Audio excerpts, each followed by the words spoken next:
ಇವತ್ತು ವಿಶೇಷ ಏನಪ್ಪ ಅಂದರೆ ತಟ್ಟೋಳ ಗ್ರಾಮದಲ್ಲಿ ಶ್ರೀ ಬಸವೇಶ್ವರ ಸ್ವಾಮಿ ಮತ್ತು ಮಾರಮ್ಮ ದೇವಿ ಆಂಜನೇಯನವರ ಹಬ್ಬವನ್ನು ಏರ್ಪಡಿಸಿರ್ತೀವಿ.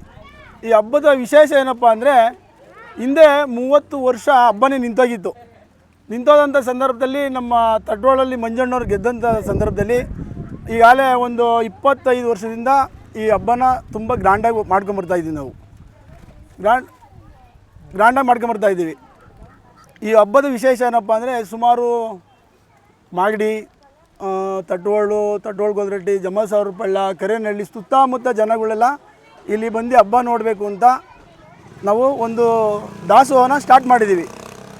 ಆಲೇ ಒಂದು 10 ವರ್ಷದಿಂದ ದಾಸೋಹವನ್ನು ಸಹ ಸುಮಾರು 1-1.5 ಸಾವಿರ ಜನಕ್ಕೆ ದಾಸೋಹವನ್ನು ಸಹ ಏರ್ಪಾಟ್ ಮಾಡಿಸಿದ್ದೀವಿ. ಇವತ್ತು ಏನಪ್ಪ ವಿಶೇಷ ಅಂತಂದರೆ ನಾವು ಜನಗಳು ತಪ್ಪು ತಿಳ್ಕೋಬಾರ್ದು ಅಂದ್ಬಿಟ್ಟು ಯಾವುದು ತೆರಿಗೆ ಕಾಸಿನಲ್ಲಿ ನಾವು ಈ ಪ್ರಯೋಜನ ಕೊಡ್ತಾಯಿಲ್ಲ. ನಾವು ಸ್ವಂತ ದುಡ್ಡಿನಿಂದ ನಮ್ಮ ಮಂಜಣ್ಣವ್ರ ಅಧ್ಯಕ್ಷತೆಯಲ್ಲಿ ನಾವು ಮಂಜಣ್ಣ ಮತ್ತು ನಾನು ಶೇಖರಣ್ಣವರು ನಮ್ಮ ಸ್ವಂತ ಅಣ್ಣಪ್ಪಣ್ಣವರು ಈ 4 ಜನ ಸೇರಿ ಇವತ್ತೇನಾದ್ರು ಒಂದು ವಿಶೇಷವಾಗಿ ಒಂದು ಬಹುಮಾನನ ಕೊಟ್ಟರೆ ಈ ಊರು ಹಬ್ಬ ಇನ್ನೂ ಚೆನ್ನಾಗಿ ನಡಿಬೇಕು. ಮತ್ತು ಹೆಣ್ಮಕ್ಳುಗಳು ಸಹ ತುಂಬ ಚೆನ್ನಾಗಿ ಆರತಿ ಮಾಡ್ಕೊಂಬರ್ತಾರೆ. ಮತ್ತು ರಂಗೋಲೆ ಬಿಟ್ಟಿದ್ದಾರೆ. ಇವತ್ತು ರಂಗೋಲಿ ಸ್ಪರ್ಧೆ ಮಾಡಿಸಿದ್ದೀವಿ. ರಂಗೋಲಿ ಸ್ಪರ್ಧೆ ಜೊತೆಗೆ ಒಳ್ಳೆಯ ಒಂದು ಉತ್ತಮವಾದಂಥ ಒಂದು ಬಹುಮಾನ ಕೊಡಬೇಕು ಅಂತ ತೀರ್ಮಾನ ಮಾಡಿ ಒಳ್ಳೆಯ ಒಂದು ಬಹುಮಾನನೂ ಸಹ ಇವತ್ತು ವಿತರಣೆ ಮಾಡಿದ್ದೀವಿ. ಇನ್ನು ಮುಂದಿನ ದಿನದಲ್ಲಿ ಇನ್ನೂ ಚೆನ್ನಾಗಿ ರಂಗೋಲಿ ಬಿಟ್ಟರೆ ಅವ್ರಿಗೆ ಇನ್ನೂ ಒಳ್ಳೊಳ್ಳೆ ಪ್ರೈಸ್ ಕೊಡಬೇಕಂತಲೂ ತೀರ್ಮಾನ ಮಾಡಿದ್ದೀವಿ. ಹಂಗಾಗಿ ಇವತ್ತು ಎಲ್ಲರಿಗೂ ತಟ್ಟೋಳು ಗ್ರಾಮಸ್ಥರು ಮತ್ತು ತಟ್ಟೋಳು ಕಾಲೋನಿಯಲ್ಲಿ ಎಲ್ಲರಿಗೂ ಆ ಭಗವಂತ ಬಸವಣ್ಣ ಮತ್ತು ಮಾರಮ್ಮ ದೇವಿ ಆಂಜನೇಯ ಸ್ವಾಮಿ ಎಲ್ಲರಿಗೂ ಹೆಚ್ಚಿನ ಶಕ್ತಿ ಕೊಟ್ಟು ಇನ್ನೂ ಹೆಚ್ಚಿನದಾಗಿ ಹಬ್ಬ ಮಾಡೋಕ್ಕೆ ಒಂದು ಆಶೀರ್ವಾದ ಮಾಡಲಿ ಅಂತ ತಮ್ಮಲ್ಲಿ ಭಗವಂತನಲ್ಲಿ ಪ್ರಾರ್ಥನೆಯನ್ನು ಮಾಡ್ಕೊತಾಯಿದ್ದೀನಿ. ಈಗ ನಾವೇನು ಇಲ್ಲಿ ಎಲ್ಲರೂ ಮಾತಾಡಿದ್ವಿ, ಜೊತೆಗೆ ಹಬ್ಬ ಮಾಡಬೇಕಾದ್ರೆ ಎಲ್ಲರದು ಸಹಕಾರ ಇದೆ. ಫ್ರೇಜು ಮಾತ್ರ ಬಿಟ್ಟು ಇನ್ನಿದ್ದಿದ್ದು ಎಲ್ಲರೂ ಸಹಕಾರ. ಏಕೆಂದರೆ ಬೆಳಗ್ಗೆ ಸಾಯಂಕಾಲ ತನಕ ಇಲ್ಲಿ ನಮ್ಮ ಮಂಜಣ್ಣ, ಪ್ರವೀಣ ಆಗ್ಬೋದು, ಎಲ್ಲರೂ ಟೋಟಲ್ ಎಲ್ಲರೂ ಸೇರಿ ಮಾಡಿ ಇದು ಬೆಳಗ್ಗೆ ನೋಡಿ ಈಗಾಗಲೇ 3 ದಿವಸದಿಂದ ಎಲ್ಲರೂ ನಿಂತ್ಕೊಂಡು ಮಾಡಿದ್ದೀವಿ. ಇವತ್ತು ಹಬ್ಬ ಇದ್ದರೂ ಸಹ ಎಲ್ಲರೂ ಮನೇನ ಬಿಟ್ಟು ನಮ್ಮ ಹುಡುಗರಿಗೆ ಏನಾದ್ರು ಒಂದು ಪ್ರೈಸ್ ಕೊಡಬೇಕು ಅಂತ ಬಂದು ನಿಂತ್ಕೊಂಡು ಇವತ್ತು ಎಲ್ಲರೂ ಸಹಕಾರ ಕೊಟ್ಟವ್ರೆ. ಅವರೆಲ್ಲರಿಗೂ ಸಹ ಧನ್ಯವಾದಗಳು ತಿಳಿಸುತ್ತಾ ನನ್ನ ಮಾತು ಮುಗಿದು. ಈ ಕಾರ್ಯಕ್ರಮ ಮಾಡಿರೋ ಉದ್ದೇಶ ಏನಪ್ಪ ಅಂದರೆ ಇನ್ನೂ ಹೆಚ್ಚಿನ ರೀತಿಯಲ್ಲಿ ಜನಸಮೂಹ ಮತ್ತು ಭಕ್ತಾದಿಗಳು ಸೇರ್ಕೊಳ್ಳಿ ಅನ್ನೋ ಉದ್ದೇಶಕ್ಕೋಸ್ಕರ ನಾವು ಈ ರಂಗೋಲಿ ಸ್ಪರ್ಧೆ ಮತ್ತು ಈ ಆರತಿಗಳನ್ನ ಭಾಳ ಚೆನ್ನಾಗಿ ಯಾರು ಮಾಡಿರ್ತಾರೋ ಅವ್ರಿಗೆ ಮುಂದಿನ ವರ್ಷದಿಂದ ಒಂದು ಆರತಿಗೂ ಪ್ರೈಸ್ ಕೊಡೋವಂಥ ಕಾರ್ಯಕ್ರಮ ಮಾಡ್ತೀವಿ. ಹಾಗೆ ನಮ್ಮ ಯುವಕರಿಗೂ ಕೂಡ ಕೆಲವೊಂದು ಪ್ಲ್ಯಾನ್ಗಳವೆ. ಅವ್ರಿಗೂ ಕೂಡ ಅವಾಗೆ ಅವರೆಲ್ಲ ಬೇಜಾರು ಮಾಡ್ಕೊತಾರೆ ಏನು ಕೊಡಲಿಲ್ಲ ಅಂತ. ಇವು ಹೆಣ್ಮಕ್ಳಿಗೆ ಕೊಡ್ತಾರೆ, ನಮಗೇನು ಕೊಡೋಲ್ಲ ಅಂತ. ಅವ್ರಿಗೂ ಕೂಡ ಬೇರೆ ರೀತಿಯಲ್ಲಿ ಏನಾನ ಒಂದು ಆಕ್ಟಿವಿಟೀಸ್ ಶುರು ಮಾಡಿಸಿ ಅವ್ರಿಗೂ ಕೂಡ ಒಂದು ಉತ್ತಮವಾದಂಥ ಬಹುಮಾನವನ್ನು ಕೊಡುವಂಥ ತೀರ್ಮಾನವನ್ನು ನಾವು ಮಾಡ್ತೀವಿ. ಹಾಗೆ ನಾವು ಈ ಟೈಮಲ್ಲಿ ಎಲ್ಲರಿಗೂ ನಾನು ಕೇಳ್ಕೊಳ್ಳೋದೇನಪ್ಪ ಅಂತಂದರೆ ಯಾವುದೇ ರೀತಿ ಇದರಲ್ಲಿ ಅವ್ರು ಮಾಡ್ತಾವ್ರೆ ಇವ್ರು ಮಾಡ್ತಾವ್ರೆ, ಆ ಪಕ್ಷದವರು ಈ ಪಕ್ಷದವರು ರಾಜಕೀಯ ಇಲ್ಲವೇ ಇಲ್ಲ.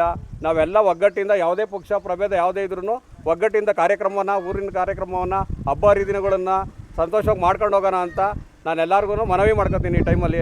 ಹಾಗಾಗಿ ಎಲ್ಲರೂ ಕೈ ಜೋಡಿಸಿ ಮುಕ್ತ ಮನಸ್ಸಿನಿಂದ ಯಾವುದೇ ನಿರೀಕ್ಷೆ ಇಲ್ದಲೆ ಮುಕ್ತ ಮನಸ್ಸಿಂದ ಎಲ್ಲರೂ ಸೇರಿಕೊಂಡು ಇನ್ನೂ ಉನ್ನತ ಮಟ್ಟದಂಥ ಕಾರ್ಯಕ್ರಮವನ್ನು ಮಾಡಲಿ. ಎಲ್ಲರಿಗೂ ಕೂಡ ಭಗವಂತ ಆರೋಗ್ಯ ಆಯುಷ್ಯ ಕೊಡಲಿ ಅಂತ ಈ ಸಂದರ್ಭದಲ್ಲಿ ಕೇಳ್ಕೊತೀನಿ. ನಮ್ಮ ಗ್ರಾಮಸ್ಥರು ಹಾಗೂ ನಮ್ಮ ಗ್ರಾಮ ದೇವತೆಗಳು ಎಲ್ಲರಿಗೂ ನನ್ನ ಹೃದಯಪೂರ್ವಕ ನಮಸ್ಕಾರಗಳು. ಈ ಒಂದು ಕಾರ್ಯಕ್ರಮ ನಾವುಗಳು ಚಿಕ್ಕ ಮಕ್ಕಳಿಂದ ನಮ್ಮ ಎಲ್ಲ ಅಕ್ಕಪಕ್ಕ ಊರುಗಳಲ್ಲಿ ಹಬ್ಬ ಹರಿದಿನಗಳು ಆಗೋದು ನಮ್ಮೂರಲ್ಲಿ ಆಗ್ತಾಯಿರಲಿಲ್ಲ. ನಮಗೆಲ್ಲ ಒಂದು ಕಡೆ ನೋವಿತ್ತು, ಏನಪ್ಪ ನಮ್ಮೂರಲ್ಲಿ ಹಬ್ಬ ಆಯ್ತಾಯಿಲ್ಲ, ನಮಗೆ ಗೊತ್ತಿಲ್ಲ ಇದ್ರ ಬಗ್ಗೆ ಏನು ಅಂತ. ಆಮೇಲೆ ಮುಂದೆ ಈ ನಮ್ಮ ಗ್ರಾಮಸ್ಥರೆಲ್ಲ ಸೇರಿ ನನ್ನ ಗ್ರಾಮ ಪಂಚಾಯತ್ ಸದಸ್ಯರು ಮಾಡಿದ್ರು. ಆ ಸನ್ನಿವೇಶದಲ್ಲಿ ಎಲ್ಲರೂ ಸಹಕಾರದಿಂದ ಪ್ರಥಮ ಬಾರಿಗೆ ಹಬ್ಬ ಶುರು ಮಾಡ್ದೋ. ಒಂದು 25 ವರ್ಷ ಆಗಿರ್ಬೋದು ಒಂದು ಅಂದಿನಿಂದನೂ ಈ ಒಂದು ಕಾರ್ಯಕ್ರಮ ಒಂದೊಂದು ರೀತಿಲಿ ವಿಭಿನ್ನ ರೀತಿಲಿ ನಡ್ಕೊಂಬರ್ತಾಯಿದೆ. ನಾವು ಮಾಡ್ತೀವಿ ಅನ್ನೋದಕ್ಕಿಂತ ಎಲ್ಲ ಗ್ರಾಮಸ್ಥರೆಲ್ಲ ಕೈ ಜೋಡಿಸ್ತಾರೆ, ನಮಗೆಲ್ಲ ಸಹಕಾರ ಕೊಡ್ತಾರೆ. ಪ್ರತಿಯೊಬ್ಬರೂ ಇಲ್ಲಿ ಬಂದು ಎಲ್ಲ ಒಂದು ಕಾರ್ಯಕ್ರಮ ಮಾಡ್ತಾರೆ. ಅದೇ ರೀತಿ ನಮ್ಮ ಪ್ರಕಾಶ್ ಹೇಳ್ದಂಗೆ ಎಲ್ಲ ರೀತಿಲೂ ಇಲ್ಲಿ ದಾಸೋಹದಿಂದ ಹಿಡ್ದು ಒಂದು ಯಾವುದೇ ಆಟ ಆಗಿರ್ಬೋದು, ಸಣ್ಣದಾಗಿರ್ಬೋದು ದೊಡ್ಡದಾಗಿರ್ಬೋದು, ಪ್ರತಿಯೊಂದೂ ಎಲ್ಲರೂ ಸಹಕಾರ ಕೊಟ್ಟು ಮಾಡ್ತಾವ್ರೆ. ಮುಂದಿನ ದಿನಗಳಲ್ಲಿ ಎಲ್ಲರೂ ಇನ್ನೂ ಹೆಚ್ಚಿನ ರೀತಿ ಸಹಕಾರ ಕೊಟ್ಟು ಇನ್ನೂ ಹೆಚ್ಚಿನ ರೀತಿಯಲ್ಲಿ ನಮ್ಮ ಗ್ರಾಮ ದೇವತೆ ಹಬ್ಬ ಅದ್ದೂರಿಯಾಗಿ ನಡೀಲಿ ಅಂತ ಭಗವಂತನ ಕೇಳ್ಕೊಂಡು ಗ್ರಾಮಸ್ಥರು ಇನ್ನೂ ಎಲ್ಲರೂ ಸಹಕಾರ ಕೊಡಬೇಕು ಅಂತ ಈ ಒಂದು ಸಂದರ್ಭದಲ್ಲಿ ಹೇಳ್ತಾ ನೀವು ಬಂದಿರೋಂಥ ಎಲ್ಲರಿಗೂ ನನ್ನ ಹೃದಯಪೂರ್ವಕ ನಮಸ್ಕಾರ. ಸರ್ ಈ ಕಡೆ ನೋಡಿ ಸರ್.